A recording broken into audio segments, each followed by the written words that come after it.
రాష్ట్ర వ్యాప్తంగా అవుట్సోర్సింగ్ ఉద్యోగస్తులందరూ కూడా జేఏసీగా ఏర్పడి తమ హక్కుల కోసం మరి తమ బాధల్ని ప్రభుత్వం దృష్టికి తీసుకురావాలన్న ఉద్దేశంతో ఏర్పాటు చేసిన ఈ కార్యక్రమానికి నన్ను ఆహ్వానించి మీ అందరితో పరిచయం చేపించిన పెద్దలకు అందరూ కూడా ప్రత్యేకంగా ధన్యవాదాలు తెలుపుకుంటూ ఈరోజు మీరు జరుపుతున్న పోరాటం మీ ఆత్మ గౌరవ పోరాటం, మరి అలాగే మీ కడుపు కోసం జరుపుతున్న పోరాటం. ఈరోజు రాష్ట్రంలో ఎన్నో అసమానతలు ఉన్నాయి. ఈ అసమానతలు ప్రభుత్వ సెక్రటరియట్లో బహిరంగంగా మరి మంత్రుల దృష్టికి, సీనియర్ ఐఏఎస్ ఆఫీసర్ దృష్టిలో జరుగుతున్న నేరాలు వాళ్ళ కళ్ళ ముందరే కనిపిస్తూ ఉన్నాయి.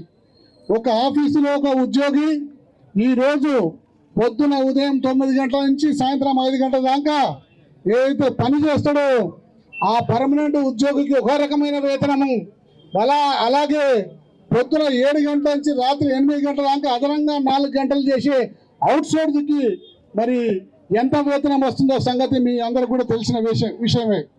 అతనికి ఎక్కువ వేతనము, ఇతనికి తక్కువ వేతనం. ఎక్కువ పని గంటలు పని చేస్తాడు కానీ వేతనం తక్కువ వస్తుంది. మరి ఎందుకు ఈ అసమానత? ఇది ప్రభుత్వ పెద్దల కళ్ళ ముందర జరుగుతున్న అరాచకము, అన్యాయం. మరి వాళ్ళ కళ్ళ ముందర జరుగుతున్న అన్యాయాన్ని, అరాచకాన్ని వాళ్ళే అరికట్టకపోతే రేపొద్దున ఇంకెవరు అరికడతారని చెప్పేసి సందర్భంగా మనవి చేసుకుంటూ, మరి మన హక్కుల సాధన కోసం మనమే ఉద్యమించాలి, మనమే ఒక తాటి మీద రావాలి. మనకు జరుగుతున్న అన్యాయాన్ని ప్రభుత్వం దృష్టికి తీసుకొచ్చే విధంగా మన ఉద్యమం తీవ్రత ఉండాలని చెప్పేసి కూడా ఈ సందర్భంగా మనవి చేసుకుంటూ, మరి సరైన పని గంటలు పనిచేస్తే న్యాయంగా సమాన వేతనం ఇవ్వాలని చెప్పి సుప్రీంకోర్టు ఒక తీర్పులో చెప్పింది. 39D సెక్షన్లో ప్రత్యేకంగా ప్రస్తావించింది. పని గంటలు ఒక చేసే పని విధానం ఏ విధంగా అయితే ఉంటుందో సమాన వేతనం ఇవ్వాలి.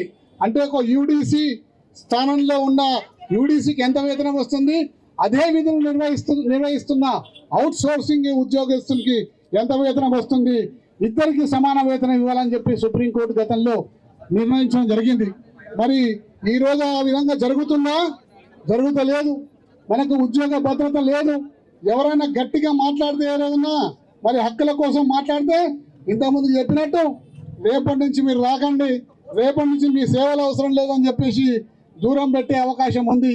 తద్వారా మన వాళ్ళందరూ కూడా దుఃఖాన్ని నింపుకొని కడుపులో బాధను పెట్టుకొని వాళ్ళు చెప్పిన పని చేసుకుంటూ, చెప్పిన చాకరీ చేసుకుంటూ, ఉద్యోగ భద్రత లేకున్నా కానీ మన కుటుంబాల కోసం, మన పిల్లల కోసం ఆ మాత్రం ఆదాయం వస్తే చాలు, నా కుటుంబాన్ని నేను నడుపుకోవచ్చు అన్న ఉద్దేశంతో ఇలా అన్నిటికీ అణిగి నడుస్తున్న ఉద్యోగులు ఈరోజు నిజంగా గలం ఇప్పడం నిజంగా చాలా సంతోషకరం అనిపిస్తుంది. మీ గలానికి మా గలం తోడైతుంది. మీ అడుగులో మేము అడిగేస్తాం. తప్పనిసరిగా మీ యొక్క బాటలో మేము కూడా ముందుకు నడుస్తాము. అవసరమైతే సెక్రటరియట్ను ముట్టిద్దాం, ప్రభుత్వాన్ని దిగ్బంధనం చేద్దాం, మన కోరికలు సాధించుకుందాం. మీరందరూ ఇంతకుముందుకు చెప్పినట్టు ఇక్కడ అవుట్ సోర్సింగ్ విద్యార్థులు అంటే చదువు లేకనో, లేకపోతే చదువులో వెనుకబడో, లేకపోతే క్వాలిఫికేషన్ లేకనో అవుట్ సోర్సింగ్ లేరు.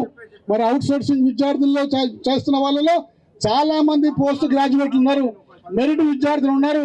వాళ్ళకు ఉద్యోగాలు లేక నిజంగా ఏదో ఒకటి చేసుకోవాలన్న ఉద్దేశంతో ఇవాళ తమ క్వాలిఫికేషన్కి తగ్గ ఉద్యోగం లేకున్నా కానీ ఇవాళ ఎవరో పీజీ ఉద్యోగస్తులు కూడా చాలా మంది స్వీపర్గా పనిచేస్తున్నారు.